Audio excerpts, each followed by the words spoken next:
Today I'm gonna show you a very easy fix for a common problem on this otherwise impossible battery. This is an in-frame Phylion battery, and we have never repaired this because we refuse to accept it because it has smart BMS and it's just crazy tight of space in here. It's usually Samsung 29E, so we gotten a couple of these and taken them apart, and we have a few spare parts and like that. But one extremely common problem we had this fall is that this is the third customer that complained that the charger does not really make contact with the connector. It's like really weird problem, and of course we know how to fix it. This is the metallic version. I think it's some mathematical. The old version is round, black and plastic.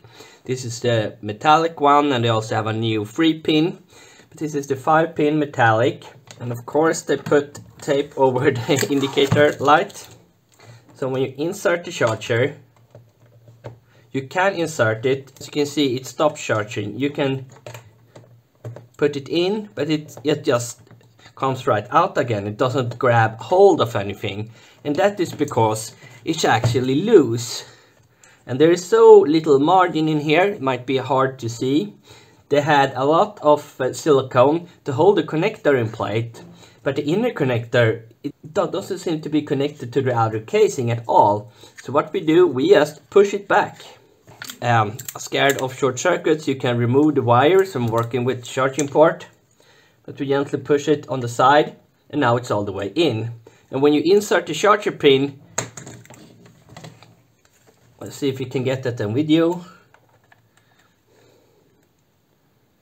You push that one back, and maybe one time you can get it to actually start charging, but then you take it out, and the next time you pull it in, it goes even further in.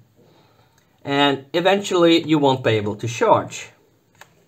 So what we do, we have a few of these spares, but what we do, we add a lot of extra glue over here.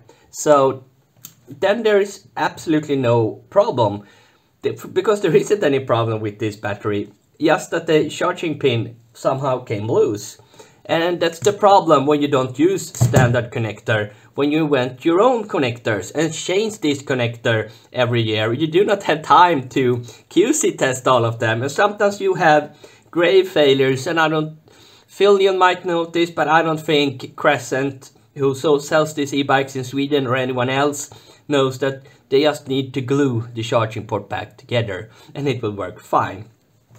We also seen some water damage on the BMS on some of these e-bikes, but this one looks okay. So we're gonna wait for the hot glue gun, and then we're gonna hot glue it and make sure it's in place. We will put it like this, put a lot of hot glue, wait 5 minutes, and then we're done. So this is a very easy fix for these Phylion batteries.